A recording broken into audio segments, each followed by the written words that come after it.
Hi Islanders and Robloxians. I know I haven't posted any videos in a really long time, and so I just wanted to let you guys know why that is. Basically, I have been having a lot of health issues.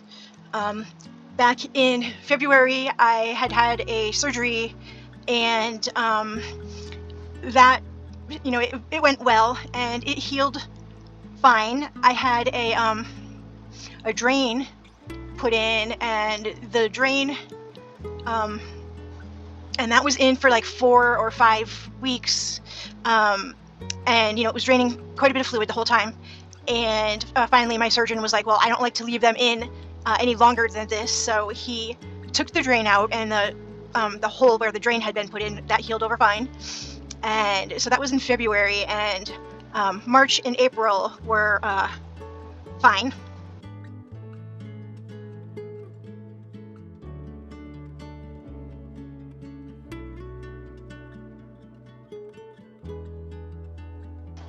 And then in May, the area was swelling, and it was getting bigger and bigger, and it was getting really painful. And because I had a lot of skin removed, so the skin was getting very tight, and that was what was really painful. And so then let me get back on the ride here. So I went to my surgeon, and it was really hard where the swelling was.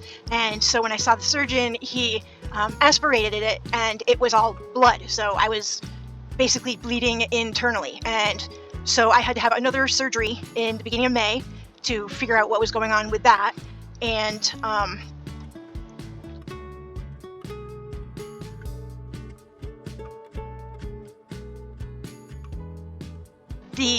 he had cut the incision in the same place where the incision from February was. He had cut open the same incision, and then the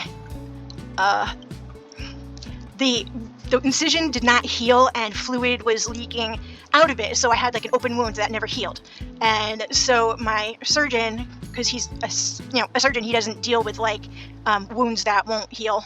And so he sent me to a wound care center, and they did like an analysis of me, and they said that I was a candidate for hyperbaric chamber treatments, which is when you go in this big tube, and they pump in 100% pure oxygen, and you're in there for a couple of hours.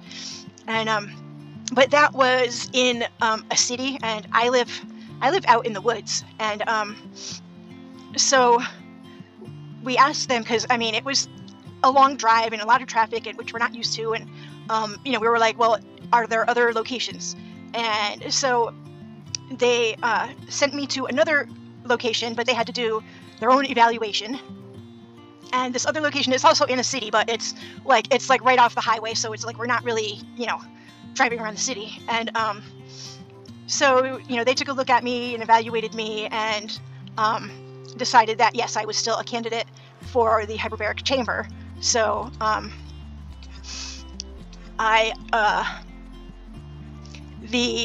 had to have the insurance approve it, because it's like insurance like rules your life, your medical life. Because you don't just, like, the doctor doesn't just say, oh, well, this is the treatment you need, and then they do it. It's like you have to have insurance approve of it first, and they oftentimes will not approve it, or they will change what part they approve.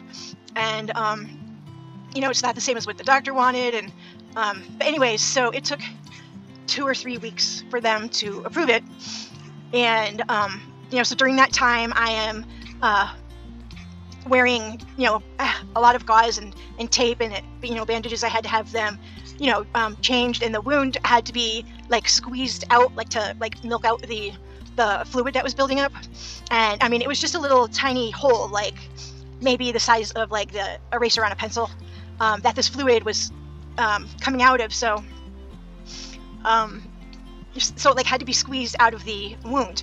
And one time I was getting ready to go in the shower, and I happened to look in the mirror, and I saw that what was coming out of it was like this light green pus.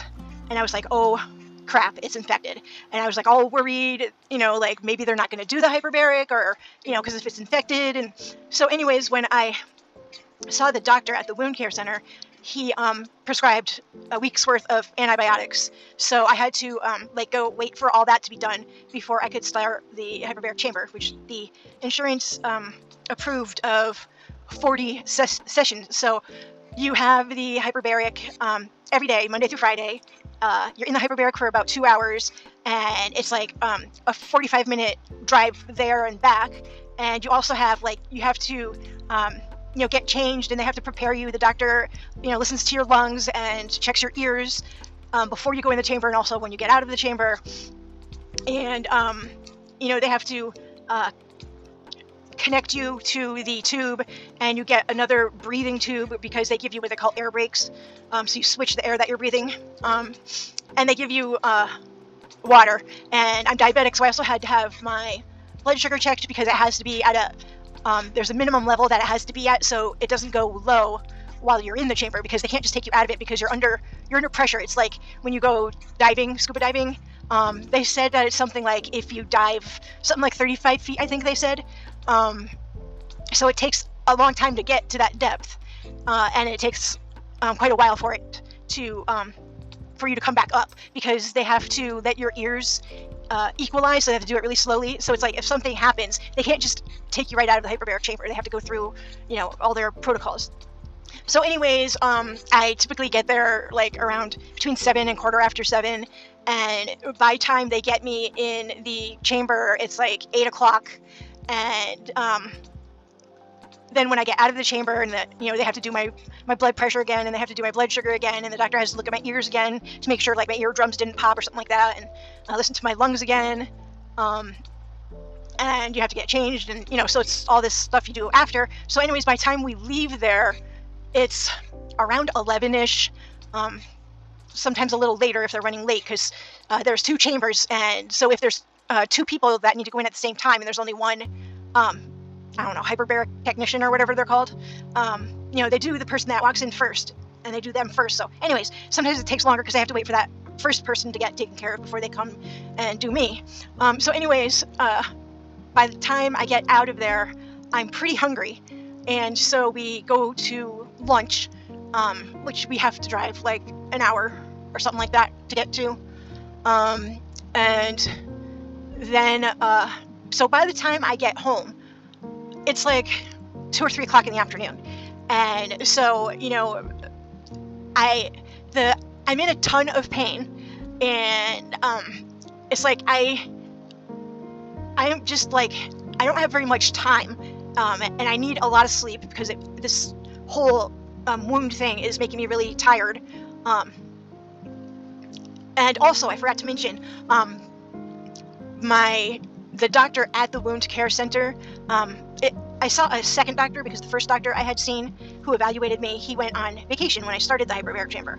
And so there was a different doctor, and he looked at my wound, and he's like, I don't like the look of that, because it was a small hole, and it would fill up with fluid, and the fluid was very slowly draining out of the little hole.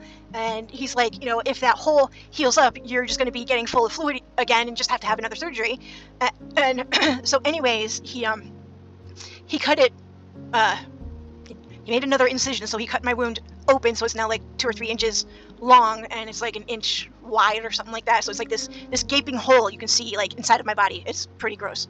But and that all has to be packed with gauze, and then cleaned, and irrigated, and getting all the fluid out and all this stuff has to be done at least twice a day, because if I lots of times, if I go to sleep, I'll wake up and it's my shirt is all wet because the fluid has, the gauze is completely soaked up and the fluid has leaked out, and it's a mess. And it's this whole thing is just very upsetting and very depressing, because this was supposed to be all done with in February, and it's now July, and I've had 5 hyperbaric chamber sessions so far. I've got 35 more to go, and they said that if my insurance approves it, I might have as many as a total of 50 hyperbaric